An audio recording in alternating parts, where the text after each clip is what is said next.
प्राणायाम चालू रखना है। आप चाहो तो आंखें ओपन कर सकते हो, बाकी साधक। मैं पूनम मैम से फीडबैक लेने वाला हूँ।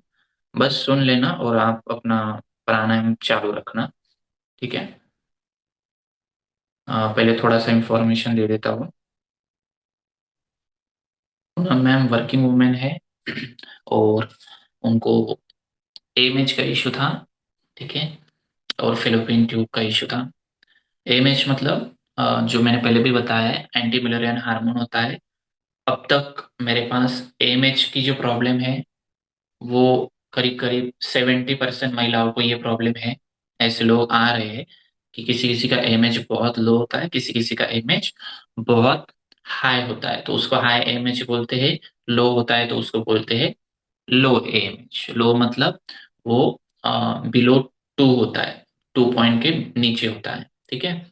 तो डिपेंड फिर किसी किसी का पॉइंट 0.05, 0.1, 0.2, 0.4, 0.6 ऐसे भी होता है। ठीक है, उसको लो एमएच बोलते हैं। लो एमएच का मीनिंग होता है कि जो शरीर में अ, यूट्रस में जो ओवरी में एग बन रहे हैं तो वो कम बन रहे हैं। ओवरी में एग कम बनते हैं तो उसको बोलते हैं लो एमएच। अगर एक बहुत ज्यादा मात्रा में बनने लगे तो उससे बोलते हैं हाई एमएच। ठीक है। तो लो एमएच का इशू अगर होता है और डॉक्टर के पास अगर आप जाते हो तो डॉक्टर बोलते हैं कि आपके यहाँ पे लो इमेज है तो आपको रिजल्ट मिलेगा ही नहीं। ठीक है, जनरली किसी भी डॉक्टर के पास चले जाओ वही बोलेंगे लो इमेज में नेचुरल रिजल्ट नहीं मिलता, ऐसा डॉक्टर बोलते हैं। तो फिर डॉक्टर उनसे क्या करवाते हैं, आईवीएफ एक ही सजेशन होता है। क्योंकि एक ही नहीं है तो फिर आईवीएफ ही करवाते, नहीं तो फिर इंजेक्शन देके एक डेवलप करवाते, फिर वो फॉलिकल स्टडी में चेक करवाते कि एक बने नहीं बने। तो इंजेक्शन देके कई बार एक बन भी जाती पर वो नेचुरली नहीं होता, तो इसलिए वो एक कोई काम में आते भी नहीं हमें। ठीक है। फर्टिलाइजेशन प्रोसेस में वो काम करते भी नहीं। तो ये जो प्रॉब्लम है एग रिलेटेड वो थी पूनम मैम को। और दूसरा फेलोपियन ट्यूब का इश्यू था। फेलोपियन ट्यूब में ऐसा होता है कि दो ट्यूब होती, लेफ्ट राइट। ठीक है, आजकल ये प्रॉब्लम भी काफी महिलाओं में आ रही। हमने इससे पहले 2-3 लेडीज का ये प्रॉब्लम सॉल्व किया हुआ है, फीडबैक डाला हुआ है उनका भी। फेलोपियन ट्यूब में वो फेलोपियन ट्यूब का मेन काम क्या होता है, ओरी में जो एक बनते हैं, लेफ्ट और राइट ओरी होती ना, वहां पे एक बनते, वो एक वहां से फेलोपियन ट्यूब से होते हुए यूट्रस की कैविटी में आते, बराबर। तो ऐसे जब वहां से आते हैं तो वो उस पीरियड को ओवुलेशन पीरियड बोलते हैं। ठीक है। मतलब डॉक्टर ने आपको बोला होगा कि आपका ओवुलेशन पीरियड चालू है। ठीक है। तो उसको बोलते हैं ओवुलेशन पीरियड, जब वो एक फेलोपियन ट्यूब से पास होते हुए जाता है। जब वो एक यूट्रस में आ जाता है तो वो शुरू हो जाता है आपका फर्टिलिटी डे। ठीक है। तो उस वक्त में अगर स्पर्म आ जाता है और फर्टिलाइजेशन प्रोसेस हो जाती है तो फिर एम्ब्रियो बन जाता है। ठीक है, गर्भ रुक जाता है, ऐसा हम बोलते हैं। ठीक है। बट अगर वो एक फेलोपियन ट्यूब से पास ही नहीं होता है तो फिर प्रोसेस होती ही नहीं। ठीक है। तो वो अगर ब्लॉक हो जाए तो उस वजह से भी बच्चे के लिए जो महिलाएं कोशिश करती उनका हेल्प नहीं मिलती। तो उनको भी डॉक्टर बोलते हैं कि एक तो आप फेलोपियन ट्यूब ओपन करवा दो सर्जरी की वजह से। ठीक है। वो ओपन करवाते हैं या फिर आईवीएफ का सजेशन देते हैं। मतलब आईवीएफ की मदद से सीधा वो एग को भी निकाल लेते, स्पर्म को भी निकाल लेते बाहरी ट्यूब में। मतलब जो फेलोपियन ट्यूब काम करने वाली थी वही बाहर आर्टिफिशियल ट्यूब में वो गर्भ एम्ब्रियो तैयार करते, वो उसको डाल देते फिर यूट्रस में। ठीक है। तो ये ऐसी प्रोसेस चलती है आईवीएफ में। तो फेलोपियन ट्यूब कैसे चेक करते हैं, काफी महिलाओं को क्वेश्चन था, मुझे पूछ रहे थे कि सर फेलोपियन ट्यूब का कैसे चेक किया जाता है। तो उसमें क्या होता है, एचएसजी एक्सरे की टेस्ट होती है।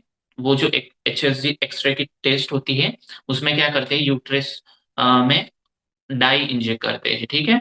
और डाई इंजेक्ट करके एक्सरे मशीन से वो एक्सरे खींचते हैं। तो उससे पता चलता है कि वो ट्यूब में अच्छे से पास हुई है या नहीं हुई है। नहीं हुई है तो जो वाइटनेस होता है वो थोड़ा डार्क दिखने लगता है, तो उससे पता चलता है कि वो नहीं हुई है। ठीक है। तो उससे ये समझ में आता है कि फेलोपियन ट्यूब ब्लॉक है।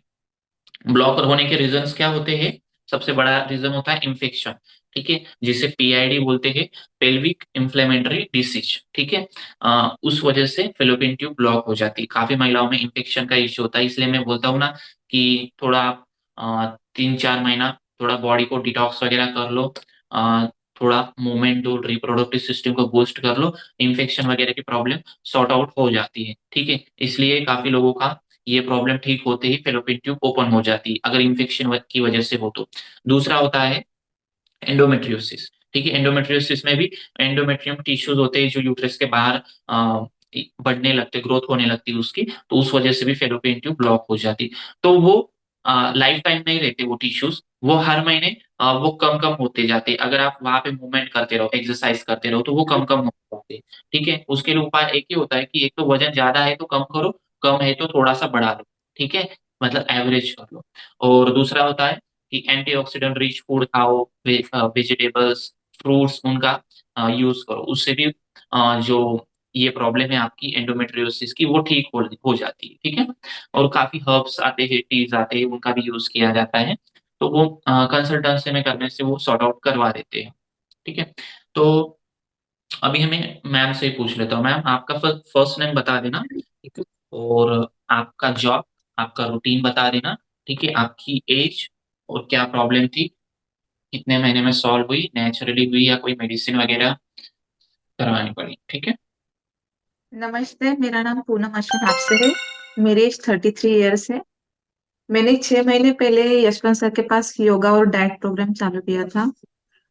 उससे पहले मैंने प्रेगनेंसी के बारे में डॉक्टर से जांच की थी, तो डॉक्टर ने मुझे लो एमएच 0.4 होने का कारण बताकर आईवीएफ ट्रीटमेंट करने को बोला था। पहले लेप्रोस्कोपी बोला था और उसके बाद आईवीएफ करने को बोला था। मैंने यशवंत सर को ये बात बोली थी। फिर मैंने 1 महीना कंटिन्यू क्लास और डाइट अच्छे से फॉलो किया।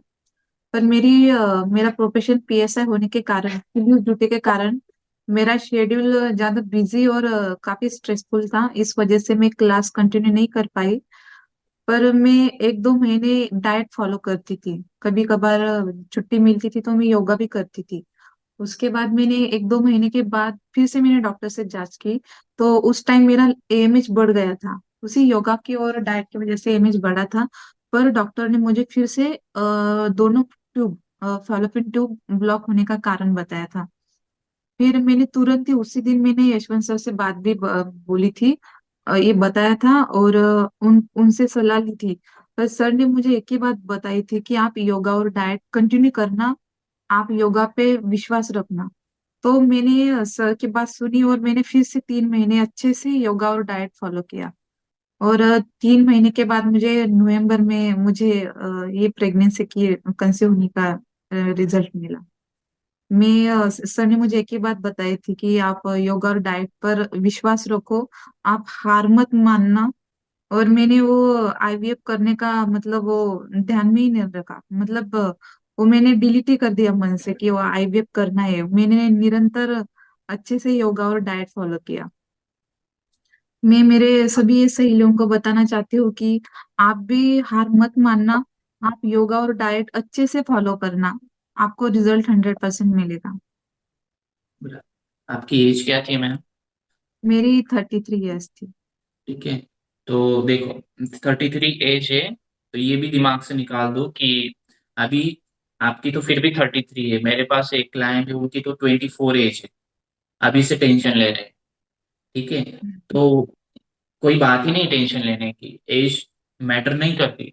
33 हो, 24 हो, अभी 24 से टेंशन लेने की बात ही नहीं है। ठीक है, 33 एज में अगर रिजल्ट मिल रहा है तो आप 24, 23, 25 एज में टेंशन लो ही मत। ठीक है, सीधा आईवीएफ का डिसीजन मत लो। और मैं स्पेशली थैंक यू बोलना चाहती हूँ। Thank you so much Yashwant sir, आपकी वजह से पॉसिबल हो गया। Thank you so much. Welcome, thank you for feedback. ठीक है, मैम का रूटीन थोड़ा बिजी शेड्यूल होता है, जैसे मैंने पहले ही बोला था कि पुलिस की ड्यूटी होती है, उस वजह से कभी भी सुबह या फिर रात को ड्यूटी होती है। मैंने जब ज्वाइन किया था मैम ने तब बोला था कि नाइट ड्यूटी अगर है तो फिर बहुत डिफिकल्ट है, क्योंकि नाइट ड्यूटी वालों को, मेरे पास और एक लेडीज थी ना जो हॉस्पिटल में काम करती थी, नर्स थी, उसकी भी नाइट ड्यूटी रहती थी, नाइट शिफ्ट रहती थी। उसको भी, मैम को जैसे प्रॉब्लम है वैसे ही था। उसको भी मैंने वही बोला था कि अगर प्रेगनेंसी के लिए आप कोशिश करना चाहते हो तो फिर नाइट शिफ्ट बदल दो, कुछ महीनों के लिए बदल दो सिर्फ। तो वो अगर चेंजेस करवाए ना, तो उन्होंने भी वही चेंजेस करवाए, उनको भी लो एमएच था। मैम का तो फिर भी 0.4 था, उनका 0.05 था। उसको तो डॉक्टर ने बोल दिया था आपको होगा ही नहीं बोले। अभी उसको बच्चा भी हो गया है, उसका डाल भी दिया है। ठीक है। तो ऐसे बिल्कुल टेंशन नहीं लेना। मतलब हमारे पास आपने देखा होगा कि सिर्फ रिजल्ट ही नहीं मिलता, जिनसे हम रिपोर्ट वगैरह ले लेते हैं ना फीडबैक, 9 महीने के बाद उसको बेबी भी हो जाता है उसका, वो डाल भी देते हैं, मतलब एकदम प्रूफ के साथ। ऐसा नहीं कि सिर्फ ले लिया फिर आगे जाके हुआ नहीं हुआ, सर आपने तो बताया नहीं उनसे लिया था। ऐसा बिल्कुल नहीं, आगे जाके उसको 100% बेबी होता है, बेबी की ग्रोथ भी अच्छे से होती है। बस थोड़ा उनको ड्यूरिंग प्रेगनेंसी खान पान का ध्यान रखना पड़ता है, स्ट्रेस फ्री रहना पड़ता है। ठीक है। आलस नहीं करना होता। ठीक है पूनम मैम, आपको खाना बनाना पड़ेगा, आपके लिए भी बनाना पड़ेगा, और आपके होने वाले बच्चे को के लिए भी बनाना पड़ेगा। ठीक है, वक्त निकालना पड़ेगा। और बहुत बहुत धन्यवाद, आप आए और हमारे क्लाइंट्स जो थे साधक बाकी, उनके लिए वक्त निकाला। ठीक है। आज शनिवार था, मैं तो सोने वाला था शनिवार रविवार। ठीक है। मैंने तो छुट्टी दे दी थी, बट मुझे अभी मैम ने बोला मैं फीडबैक क्लास में दे दूंगी, तो मैंने फिर शनिवार के दिन भी क्लास रखवा दिया। तो आप सभी के लिए आए थे मैम। ठीक है। और कोई मेडिसिन वगैरह नहीं थी, और कोई भी मैडम ने लेप्रोस्कोपी बाद में नहीं करवाई, फेलोपियन ट्यूब कुछ भी बाद में नहीं ओपन किया। करने का सोचा भी नहीं। ठीक है। हमने वो कुछ भी नहीं करवा कि एएमएच बढ़ा है नहीं बढ़ा है, कुछ भी नहीं। ठीक है, क्योंकि एएमएच वो हर महीने चेंजेस होते रहते हैं एक के। हम्म? तो जैसे कि मैम ने बोला, किसी को कोई टेंशन लेने की बात नहीं है अगर ये वाला इश्यू है तो। ठीक है। सिर्फ अभी मैम को देखो, बहुत ऐसे पतले भी नहीं है, बहुत ज्यादा वेट भी नहीं है। ठीक है। सब नॉर्मल है। तो इसको कुछ साधक बोलते हैं कि सर किसी किसी का तो आपके पास जिसका ज्यादा वेट होता है उसी को रिजल्ट मिलता है, ऐसा बिल्कुल नहीं है। जिसका वजन कम होता है उसको भी रिजल्ट मिलते हैं। ठीक है। मैम के और एक फ्रेंड भी थे, नीलम मैम, वो भी हमारे पास ही थे। उनको भी इमेज का इश्यू था, तो उनसे भी हमने डाइट योगा करवाया था। कुछ नहीं, थोड़ी लाइफस्टाइल ठीक करो, आपका प्रॉब्लम सॉर्ट आउट हो जाता है। कुछ भी डिफिकल्टीज आती नहीं। थोड़ा सा वेट वगैरह हो तो उसे नॉर्मल करना पड़ता है, लाइफस्टाइल बराबर नहीं हो तो उसे ठीक करना पड़ता है। ठीक है। अभी थोड़ा सा ट्रैवलिंग वगैरह पे ध्यान देना, ज्यादा ट्रैवलिंग ना करें। ठीक है, आफ्टर प्रेगनेंसी पहले 3 महीना थोड़ा सा ध्यान दो, बाद में फिर सब सही चलेगा। ठीक है। चलो ओके, थैंक यू। अभी अनगा मैम भी आए हैं हमारे साथ। ठीक है। पूनम मैम आपको सुनना है तो आप भी सुन लेना, ऑडियो बंद कर देना सिर्फ अपना। ठीक है। अनगा मैम आप अपना ऑडियो शुरू कर देना।